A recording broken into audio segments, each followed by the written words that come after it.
ಸಮನ್ವಯ ಸಮಿತಿ ಕನ್ನಡವೇ ಸತ್ಯ ಪ್ರತಿಷ್ಠಾನ ಗದ್ಯ ಬರೆಹದ ಮಿಂಚುಗೊಂಚಲು ಯೂಟ್ಯೂಬ್ ಪ್ರಸಾರಮಾಲೆ ಮಕ್ಕಳ ಕಥಾ ಸಂಕಲನ ಅಜ್ಜ ಅಜ್ಜಿ ಹೇಳಿದ ಅದ್ಭುತ ಕಥೆಗಳು ಕಥೆ ಪೂರ್ಣಿಮಾ ಮತ್ತು ಚಂದ್ರಕಾಂತಿ ಹೂವು ಲೇಖಕಿ ಶ್ರೀಮತಿ ನಾಗರತ್ನ ಚಂದ್ರಶೇಖರ ಧ್ವನಿ ಪ್ರಸ್ತುತಿ ಶ್ರೀಮತಿ ಶೀಲಾ ಅರಕಲಗೂಡು ವಿಡಿಯೋ ಸಂಸ್ಕರಣ ಗುರುಪ್ರಸಾದ್ ಹಾಲ್ಕುರಿಕೆ ಸಮನ್ವಯ ಸಮಿತಿ ಕನ್ನಡವೇ ಸತ್ಯ ಪ್ರತಿಷ್ಠಾನ ಗದ್ಯ ಬರಹದ ಮಿಂಚುಗೊಂಚಲು ಯೂಟ್ಯೂಬ್ ಪ್ರಸಾರಮಾಲೆ ನಾಗರತ್ನ ಚಂದ್ರಶೇಖರ ಅವರ 2015ರಲ್ಲಿ ಪ್ರಕಟವಾದ ಅಜ್ಜ ಅಜ್ಜಿ ಹೇಳಿದ ಅದ್ಭುತ ಕಥೆಗಳು ಕಥಾ ಸಂಕಲನದಿಂದ ಆಯ್ದ ಕಥೆ ಪೂರ್ಣಿಮಾ ಮತ್ತು ಚಂದ್ರಕಾಂತಿ ಹೂ. ಪ್ರಸ್ತುತಿ ಶೀಲಾ ಅರಕಲಗೂಡು. ವಿಡಿಯೋ ಸಂಸ್ಕರಣ ಗುರುಪ್ರಸಾದ್ ಹಾಲ್ಕುರಿಕೆ. ಶ್ರೀಮಂತ ರತ್ನಪಡಿ ವ್ಯಾಪಾರಿಯೊಬ್ಬನಿಗೆ ಸುಂದರಿಯರಾದ 3 ಹೆಣ್ಣು ಮಕ್ಕಳಿದ್ರು. ಹಾಗೂ ಪೂರ್ಣಿಮಾ ಎಂದು ಅವರ ಹೆಸರು. ಕೊನೆಯ ಮಗಳಾದ ಪೂರ್ಣಿಮಾಳನ್ನು ಕಂಡ್ರೆ ಅವನಿಗೆ ತುಂಬ ಪ್ರೀತಿ. ತಾಯಿ ಇಲ್ಲದ ಈ ಮಕ್ಕಳನ್ನು ತುಂಬ ಅಕ್ಕರೆಯಿಂದ ಬೆಳೆಸುತ್ತಿದ್ದ. ಅರಮನೆಯಂತಹ ಮನೆಯಲ್ಲಿ ಅವರಿಗೆ ಕೇಳಿದ್ದೆಲ್ಲ ಸಿಗುತ್ತಿತ್ತು. ಒಮ್ಮೆ ಎಂದಿನಂತೆ ವ್ಯಾಪಾರಿ ವರ್ಷದ ಕೊನೆಗೆ ಸಮುದ್ರಯಾನ ಕೈಗೊಂಡು ತನ್ನ ವ್ಯವಹಾರಗಳನ್ನು ಮುಂದುವರಿಸುವ ಸಮಯ ಬಂತು. ಈ ಸಾರಿ ಅವರಿಗೆಲ್ಲ ಬೇಕಾದ ಉಡುಗೊರೆಗಳನ್ನು ಕೇಳಿಕೊಳ್ಳಲು ತಿಳಿಸಿದ. ಮೊದಲ ಮಗಳು ಪ್ರಮೀಳಾ, ಅಪ್ಪ, ಈ ಮನೆಯಲ್ಲಿ ಬೇಕಾದಷ್ಟು ಚಿನ್ನ, ವಜ್ರ, ರತ್ನಗಳಿವೆ. ಆದರೆ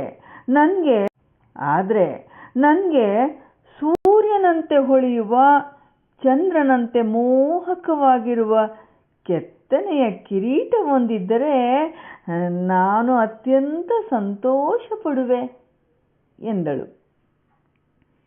ಎರಡನೇ ಮಗಳು ಅಪೂರ್ವ ಹರಳಿರುವ ಕನ್ನಡಿ ಬೇಕು ಎಂದಳು. ಮೂರನೇ ಮಗಳು, ಅಪ್ಪ, ನನಗೆ ಕಿರೀಟವಾಗಲಿ ಕನ್ನಡಿಯಾಗಲಿ ಬೇಡ. ಜಗತ್ತಿನಲ್ಲೇ ಸುಂದರವಾದ ಸೂರ್ಯಕಾಂತಿ ಹೂ ತಂದುಕೊಡು ಎಂದಳು. ವ್ಯಾಪಾರಿ ಮುಂದಿನ ದಿನಗಳಲ್ಲಿ ಸಮುದ್ರಯಾನ ಮಾಡುತ್ತಾ ಸರಕುಗಳನ್ನು ಕೊಳ್ಳುವುದು ಮಾರುವುದು ಮಾಡಿ ಅಪಾರ ಲಾಭ ಗಳಿಸಿದ.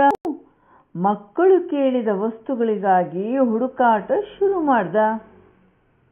ಪ್ರಮೀಳಾ ಕೇಳಿದ ಕೆತ್ತನೆಯ ಕಿರೀಟ ಮತ್ತು ಇನ್ನೊಬ್ಬಳು ಕೇಳಿದ ಹರಳಿನ ಕನ್ನಡಿಗಳನ್ನು ಗಳಿಸಲು ಅವನು ತಾನು ಗಳಿಸಿದ ಹಣದಲ್ಲಿ ಅರ್ಧದಷ್ಟನ್ನು ಖರ್ಚು ಮಾಡಬೇಕಾಯಿತು. ಆದರೆ ಪ್ರೀತಿಯ ಕೊನೆ ಮಗಳು ಪೂರ್ಣಿಮಳ ಆಸೆಯ ಹೂ ಮಾತ್ರ ಎಲ್ಲಿ ಹುಡುಕಿದ್ರೂ ಅವನಿಗೆ ಸಿಗಲೇ ಇಲ್ಲ. ಹೂವಿಲ್ಲದೆ ಊರಿಗೆ ಹಿಂತಿರುಗಲು ಮನಸ್ಸಾಗದೆ ಹಡಗನ್ನು ಲಂಗರು ಹಾಕಿ ಬೆಟ್ಟ ಗುಡ್ಡ ಕಾಡುಗಳನ್ನೆಲ್ಲ ಅಲ್ದಾಡ್ದ. ಆಗ ಅವನಿಗೆ ಕಾಡಿನ ಕಗ್ಗತ್ತಲೆಯ ಮಧ್ಯೆ ಬೆಳಕಿನ ಪುಂಜವೇ ಗೋಚರಿಸಿತು. ಅಲ್ಲೊಂದು ಸುಂದರ ಸ್ವರ್ಗ ಲೋಕವೇ ಧರೆಗಿಳಿದು ಬಂದಂತಿತ್ತು. ಭವ್ಯವಾದ ಅರಮನೆಗೆ ಅಂದದ ಉದ್ಯಾನವನ, ಅದರ ತುಂಬ ಅರಳಿ ನಿಂತ ಪರಿಮಳದ ಹೂವುಗಳು, ಎಲ್ಲೆಲ್ಲೂ ಹಣ್ಣು ಕಾಯಿಗಳಿಂದ ತೂಗುವ ಮರಗಳು, ಹಕ್ಕಿ ಪಕ್ಷಿಗಳ ಮಧುರಗಾನ. ಆದರೆ ಅದೊಂದು ಜನರೇ ಇಲ್ಲದ ನಿರ್ಜನ ಮಂದಿರವೆನಿಸಿತು. ದೂರದಲ್ಲಿ ಕಾಣುತ್ತಿದ್ದ ಅರಮನೆಗಂತೂ ಕಾವಲು ಭಟ್ರೂ ಇರಲಿಲ್ಲ. ನಿಶ್ಚಿಂತನಾಗಿ ಈಗ ವ್ಯಾಪಾರಿ ತನ್ನ ಮಗಳು ಕೇಳಿದ ಹೂವಿಗಾಗಿ ಹುಡುಕಾಡಿದ. ಅದು ಅಲ್ಲೇ ಅರಳಿ ನಿಂತಿತ್ತು. ಆನಂದದಿಂದ ಅವನು ಆ ಹೂವಿನ ಗಿಡದತ್ತ ಧಾವಿಸಿದ. ಸೂರ್ಯನಿಗೆ ಮುಖ ಮಾಡಿ ನಗುತ್ತಾ ನಿಂತ ಆ ಹೊಂಬಣ್ಣದ ಸೂರ್ಯಕಾಂತಿ ಪುಷ್ಪವನ್ನು ಕೀಳಲು ಕೈ ಚಾಚಿದ. ಅಷ್ಟೇ, ದೊಡ್ಡ ಘರ್ಜನೆಯೊಂದಿಗೆ ಬೆಟ್ಟವೇ ಉರುಳಿ ಬಿದ್ದಂತಹ ಶಬ್ದದಲ್ಲಿ ಮನುಷ್ಯಾಕೃತಿಯ ರಾಕ್ಷಸ ರೂಪವೊಂದು ಕಾಣಿಸಿಕೊಂಡಾಗ ವ್ಯಾಪಾರಿ ಭಯದಿಂದ ನಡುಗತೊಡಗಿದ. ಎಲೈ ವ್ಯಾಪಾರಿಯೇ, ನನ್ನ ಅರಮನೆಗೆ ಅಪ್ಪಣೆ ಇಲ್ಲದೆ ಬಂದದ್ದೂ ಅಲ್ಲದೆ, ನನ್ನ ಅನುಮತಿ ಇಲ್ಲದೆ ಸೂರ್ಯಕಾಂತಿ ಹೂ ಕೀಳಲು ನಿನಗೆ ಧೈರ್ಯವೆಷ್ಟು? ನಿನ್ನನ್ನು ಈಗಲೇ ಕೊಂದು ಹಾಕುವೆ ಎಂದು ಅಬ್ಬರಿಸಿದ. ವ್ಯಾಪಾರಿಗೆ ಇನ್ನು ತನ್ನ ಕೊನೆಗಾಲ ರಾಕ್ಷಸನ ಕ್ಷಮೆಯಾಚಿಸುತ್ತಾ, ನನ್ನ ಪ್ರೀತಿಯ ಮಗಳ ಮೇಲಿನ ಮೋಹ ನನ್ನನ್ನು ಕುರುಡಾಗಿಸಿತು. ಈ ಹೂವಿಗಾಗಿ ನಾನು ಅದೆಷ್ಟು ದಾರಿ ಅಲೆದೆ. ಇಲ್ಲಿ ಅದನ್ನು ನೋಡಿ ವಿವೇಚನೆಯನ್ನೇ ಕಳೆದುಕೊಂಡೆ. ಈ ಹೂವನ್ನು ಕೊಟ್ಟ ಮೇಲೆ ನೀನು ನನ್ನನ್ನು ಕೊಲ್ಲಬಹುದು ಎಂದ. ಹಾಗಾದರೆ ಈ ಹೂವನ್ನು ನೀನು ಈಗ ತೆಗೆದುಕೊಂಡು ಹೋಗು. ನೀನು ನಿನ್ನ ಮಗಳನ್ನು 1 ವರ್ಷದ ಮಟ್ಟಿಗೆ ನನ್ನ ಸೇವೆ ಮಾಡಲು ಹೋದಾದರೆ ನಿನ್ನ ಜೀವ ತೆಗೆಯುವುದಿಲ್ಲ ಎಂದು ಮಾತು ಕೊಡುವೆ ಎಂದ. ಕೂಡಲೇ ತನ್ನ ಕೈಲಿದ್ದ ಉಂಗುರವನ್ನು ತೆಗೆದು ವ್ಯಾಪಾರಿಯ ಕೈಗಿಡುತ್ತಾ, ಈ ಉಂಗುರವನ್ನು ನೀನು ಬೆರಳಿಗೆ ಹಾಕಿಕೋ. ಮತ್ತೆ ನೀನು ಸುರಕ್ಷಿತವಾಗಿ ಮನೆ ಸೇರಿಕೊಳ್ಳುವೆ. ಆದರೆ ಇದೇ ಉಂಗುರ ಧರಿಸಿದ ಕೂಡಲೇ ನಿನ್ನ ಮಗಳು ನನ್ನ ಈ ಅರಮನೆಯ ಬಾಗಿಲಲ್ಲಿ ಇರುತ್ತಾಳೆ. ಮಾತಿಗೆ ತಪ್ಪಿದರೆ ನಿನ್ನ 3 ಜನ ಹರಿಸಬಲ್ಲೆ. ಎಚ್ಚರ ಎಂದು ಅವನನ್ನು ಬೀಳ್ಕೊಟ್ಟ. ವ್ಯಾಪಾರಿ ಚಂದ್ರಕಾಂತಿ ಹೂವಿನೊಂದಿಗೆ ತನ್ನೂರಿಗೆ ವಾಪಸ್ಸಾದ. ಎಲ್ಲ ಮಕ್ಕಳು ತಂದೆ ತಂದ ಉಡುಗೊರೆಗಳನ್ನು ಪಡೆದು ಅತ್ಯಂತ ಸಂಭ್ರಮ ಸಂತೋಷದಿಂದ ಕುಣಿದಾಡಿದರು. ಚಿಕ್ಕ ಮಗಳಿಗೆ ಮಾತ್ರ ತಂದೆ ಯಾವಾಗಲೂ ದುಃಖಿಸುತ್ತಿರುವ ಸಂಗತಿ ಹೇಗೋ ತಿಳಿಯಿತು. ಕೊನೆಗೆ ವ್ಯಾಪಾರಿ ದೈತ್ಯರೂಪಿಯ ವಿಷಯ 3 ಜನ ಮಕ್ಕಳಿಗೂ ಹೇಳಿ, ಯಾರಾದರೂ ಅವನ ಅರಮನೆಯಲ್ಲಿ 1 ವರ್ಷದ ಸೇವೆ ಮಾಡಬೇಕೆಂಬ ಷರತ್ತು ಪಾಲಿಸಲು ಯಾರು ಸಿದ್ಧರಿದ್ದೀರಾ ಎಂದು ಪ್ರಶ್ನಿಸಿದ. ಮೊದಲನೇ ಹಾಗೂ 2ನೇ ಮಗಳು, ಯಾರಿಗಾಗಿ ಹೂ ತಂದಿರೋ ಅಲ್ಲಿಗೆ ಹೋಗತಕ್ಕದ್ದು ಎಂದು ಹೇಳಿಬಿಟ್ಟರು. ಪೂರ್ಣಿಮಾ ತಡ ಮಾಡದೆ ಸಂತೋಷದಿಂದಲೇ ಉಂಗುರ ಪಡೆದು ಕಾಡಿನ ಅರಮನೆಗೆ ಹೋಗಲು ಸಿದ್ಧಳಾದಳು. ತಂದೆ ತನ್ನ ಪ್ರೀತಿಯ ಮಗಳನ್ನು ದುಃಖದಿಂದ ಬೀಳ್ಕೊಡದೆ ಬೇರೆ ದಾರಿ ಇರಲಿಲ್ಲ. ಉಂಗುರ ಧರಿಸಿದ ಪೂರ್ಣಿಮಾ ತನ್ನ ಮನೆಯಿಂದ ಮಾಯವಾಗಿ ಕೂಡಲೇ ತೇಲುತ್ತಾ ಕಾಡಿನ ಅರಮನೆಯ ಬಾಗಿಲಲ್ಲಿ ಬಂದಿಳಿದಳು. ಅಲ್ಲಿದ್ದ ಗಿಡ ಮರಗಳು ಅವಿ ತುಂಬಾ ಸಂತೋಷದಿಂದ ನರ್ತಿಸಿದಳು. ಹಸಿವೆಯಿಂದ ಅವಳು ಆಹಾರಕ್ಕಾಗಿ ಹುಡುಕಾಡುವಾಗ ಅರಮನೆಯೊಳಗಿಂದ ಘಮಘಮಿಸುವ ವ್ಯಂಜನಗಳ ಪರಿಮಳ ಗಾಳಿಯಲ್ಲಿ ತೇಲಿ ಬಂತು. ಅವಳು ತನಗಾಗೇ ಅವುಗಳನ್ನು ಸಿದ್ಧಪಡಿಸಲಾಗಿದೆ ಎಂದುಕೊಂಡು ಅವುಗಳನ್ನು ಪ್ರೀತಿಯಿಂದ ಹೊಟ್ಟೆ ತುಂಬ ತಿಂದು ಅಲ್ಲೇ ಇದ್ದ ಸುಪ್ಪತ್ತಿಗೆಯ ಮೇಲೆ ನಿದ್ರಿಸತೊಡಗಿದಳು. ಅವಳು ಆ ಅರಮನೆಯಲ್ಲಿ ನೆದುರಿಗೆ ಸಿದ್ಧವಾಗಿ ಬರುತ್ತಿದ್ದವು. ದಿನಗಳಂತೆ ಪೂರ್ಣಿಮಾಳಿಗೆ ಒಂಟಿತನ ಬೇಸರವಾಗತೊಡಗಿತು. ತನ್ನನ್ನು ಇಷ್ಟೊಂದು ಪ್ರೀತಿಯಿಂದ ಆರೈಕೆ ಮಾಡುತ್ತಿರುವ ಆ ಅದೃಶ್ಯ ರೂಪದ ದೈತ್ಯನನ್ನು ನೋಡಬೇಕೆಂದು ಬಯಸಿದಳು. ಅದಕ್ಕೆ ಕಾಲ ಕೂಡಿ ಬರಲೇ ಇಲ್ಲ ಎಂದು ಚಿಂತಿಸಿ ದುಃಖಿಸತೊಡಗಿದಳು.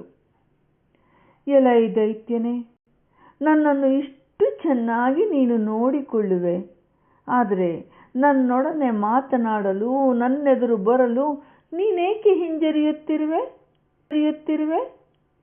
ನಿನ್ನ ದಾಸಿಯಾಗಬೇಕೆಂದು ನನ್ನನ್ನು ಕರೆಸಿಕೊಂಡೆ, ಆದರೆ ನೀನೇ ನನ್ನ ಸೇವಕನಂತೆ ವರ್ತಿಸುತ್ತಿರುವೆ ಎಂದಳು. ಅವಳ ದುಃಖ ನೋಡಲಾರದೆ ಆ ದೈತ್ಯ ಒಂದು ದಿನ ಮಾತನಾಡಿಯೇ ಬಿಟ್ಟ. ನೀನು ನನ್ನ ಸ್ವರ ಕೇಳಿದರೆ, ನನ್ನನ್ನು ನೋಡಿದರೆ ಹೆದರಿಕೊಂಡು ಬಿಡುವೆ. ನಿನ್ನಂತಹ ಸುಂದರ ಹೆಣ್ಣು ಹುಡುಗಿಯನ್ನು ಭಯಪಡಿಸಲು ನನ್ನ ಕೈಲಾಗದು ಎಂದ. ಓಹ್ ಒಡೆಯನೇ, ನೀನು ಹೇಗಿದ್ದರೂ ಸರಿ, ನಾನು ನಿನ್ನನ್ನು ನೋಡಲೇಬೇಕು ಎಂದು ಹಠ ಹಿಡಿದಳು. ದೈತ್ಯ ಉಪಾಯವಿಲ್ಲದೆ ಸಂಜೆ ಉದ್ಯಾನವನದಲ್ಲಿ ಭೇಟಿ ಮಾಡುವುದಾಗಿ ತಿಳಿಸಿದ. ಸಂಜೆ ಭೀಕರ ರೂಪಿನ ದೈತ್ಯನೊಬ್ಬ ಭಯಂಕರ ಶಬ್ದದೊಡನೆ ಅವಳ ಮುಂದೆ ಪ್ರತ್ಯಕ್ಷನಾದ.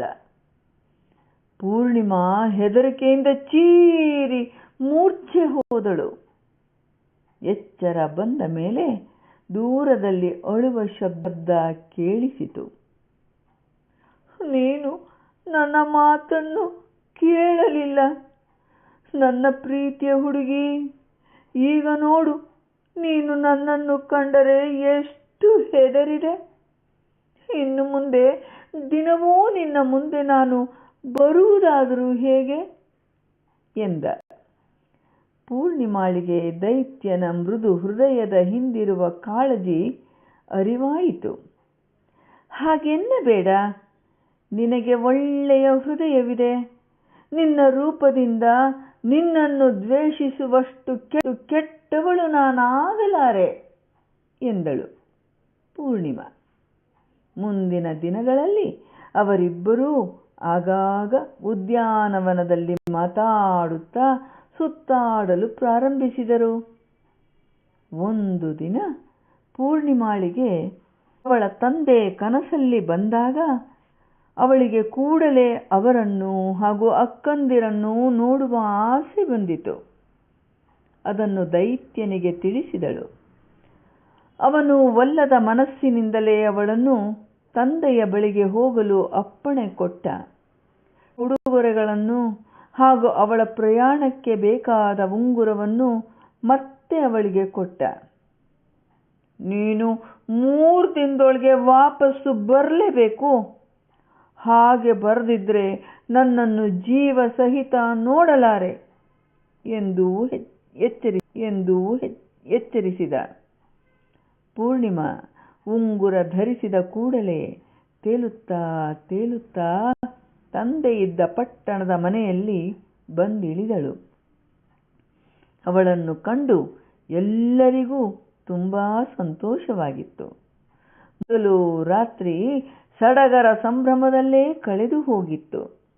ಆ ರಾತ್ರಿ ಪೂರ್ಣಿಮಳ ಕನಸಿನಲ್ಲಿ ದೈತ್ಯನ ಅಳುವಿನ ಧ್ವನಿ ಕೇಳಿಸಿದಾಗ ಅವಳಿಗೆ ಕೂಡಲೇ ಅವನ ಎಚ್ಚರಿಕೆ ನೆನಪಾಯಿತು. ಅದಾಗಲೇ ತಡವಾಗಿ ಹೋಗಿತ್ತು. ಅವಳು ತನ್ನ ಉಂಗುರಕ್ಕಾಗಿ ಹುಡುಕಾಡತೊಡಗಿದಳು. ಅದನ್ನು ಅವಳ ಅಕ್ಕಂದಿರು ಬಚ್ಚಿಟ್ಟು ಬಿಟ್ಟಿದ್ದರು. ಅಕ್ಕಂದಿರ ಕೋಣೆಯಲ್ಲಿ ಆ ಉಂಗುರವಿದ್ದ ವಿಷಯ ಸೇವಕಿಯಿಂದ ತಿಳಿದುಕೊಂಡು ಬೆರಳಿಗೆ ಹಾಕಿಕೊಂಡಳು. ಮರುಕ್ಷಣ ಅವಳು ಕಾಡಿನ ದೈತ್ಯನಿದ್ದ ಅರಮನೆಯತ್ತ ಪ್ರಯಾಣಿಸುತ್ತಿದ್ದಳು. ಪೂರ್ಣಿಮಳಿಲ್ಲದೆ ಅರಮನೆ ಪೂರ್ತಿ ನೀರಸವಾಗಿತ್ತು. ಗಿಡ ಮರಬಳ್ಳಿಗಳೆಲ್ಲ ಬಾಡಿ ಹೋಗಿದ್ದವು. ಅವಳು ಗಾಬರಿಯಿಂದ ಅರಮನೆಯೊಳಗೆ ದೈತ್ಯ ಸ್ನೇಹಿತನನ್ನು ಕರೆಯುತ್ತಾ ಓಡಿ ಬಂದಳು. ಆದರೆ ಕಾಲ ಮೀರಿ ಹೋಗಿತ್ತು. ದೈತ್ಯ ಕುಸಿದು ಬಿದ್ದಿದ್ದ. ಅವನ ಕೈಯೊಳಗೆ ಚಂದ್ರಕಾಂತಿ ಹೂಡುತ್ತಾ, ಸ್ನೇಹಿತನೇ, ಇದೇನು ಮಾಡಿಕೊಂಡೆ? ನಿನಗಾಗಿ ನಾನು ಓಡೋಡಿ ಬಂದೆ. ನೀನಿಲ್ಲದೆ ನಾನು ಹೇಗೆ ಬದುಕಿರಲಿ ಎಂದು ಅವನ ಮೇಲೆ ಬಿದ್ದು ಅಳತೊಡಗಿದಳು. ಅವಳ ಕಣ್ಣೀರ ಧಾರೆ ಅವನ ಮುಖದ ತುಂಬ ಹರಿಯತೊಡಗಿತು. ಅವನ ವಿಕಾರ ರೂಪವೆಲ್ಲ ಮಾಯವಾಗುವಂತಹ ದಿವ್ಯ ಬೆಳಕೊಂದು ಆಗ ಗೋಚರಿಸಿತು. ನೋಡುತ್ತಿದ್ದಂತೆ ಅವನ ಬೃಹದಾಕಾರ ಕಾಣಿಸಿಕೊಂಡ. ಪೂರ್ಣಿಮಾ ಆಶ್ಚರ್ಯದಿಂದ ನೋಡುತ್ತಲೇ ಇದ್ದಳು. ಅವನು ಮೇಲೆದ್ದು ಅವಳ ಕೈ ಹಿಡಿದುಕೊಂಡು, ಪೂರ್ಣಿಮಾ, ಇಂದಿಗೆ ನನ್ನ ಶಾಪ ವಿಮೋಚನೆಯಾಯಿತು. ನೀನು ನನ್ನನ್ನು ಮದುವೆಯಾಗಿ ಈ ಅರಮನೆಯಲ್ಲೇ ಇರಬೇಕೆಂದು ನನ್ನ ಆಸೆ ಎಂದ. ಪೂರ್ಣಿಮಾ ನಾಚಿಕೆಯಿಂದ ತಲೆ ತಗ್ಗಿಸಿದಳು. ನಾನು ರಾಕ್ಷಸರೂಪಿ ದೈತ್ಯನಾಗಲು ಒಬ್ಬ ಮಾಯಾವಿ ಕಾರಣ.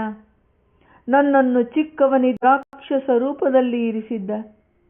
ಅವನು ಸಾಯುವಾಗ ನನ್ನನ್ನು ಈ ರೂಪಿನಲ್ಲೇ ಇಷ್ಟಪಡುವ ತರುಣಿಯ ಸ್ಪರ್ಶದಿಂದ ಮತ್ತೆ ಮೊದಲಿನಂತಾಗುವೆ ಎಂಬ ಶಾಪ ವಿಮೋಚನೆಯ ಮಾರ್ಗವನ್ನು ಹೇಳಿ ಸತ್ತ. ಆಗಿನಿಂದ ನಾನು ಕಾಯುತ್ತಲೇ ಇದ್ದೆ. ನೀನು ನನ್ನನ್ನು ಸ್ನೇಹದಿಂದ, ಪ್ರೀತಿಯಿಂದ, ಗೌರವದಿಂದ ಸೇವೆ ಮಾಡಿದೆ. ನಿನ್ನ ಸ್ಪರ್ಶ, ಕಣ್ಣೀರು ನನ್ನನ್ನು ಮತ್ತೆ ಮನುಷ್ಯರೂಪಿಯನ್ನಾಗಿಸಿತು ಎಂದ. ಕಾಂತಿ ತೋಟದ ಒಡತಿಯಾಗಿ, ರಾಜಕುಮಾರನ ಮೆಚ್ಚಿನ ಹೆಂಡತಿಯಾಗಿ ಅರಮನೆಯಲ್ಲಿಯೇ ಉಳಿದಳು. ಇಲ್ಲಿಗೆ ಕಥೆ ಮುಕ್ತಾಯವಾಯಿತು.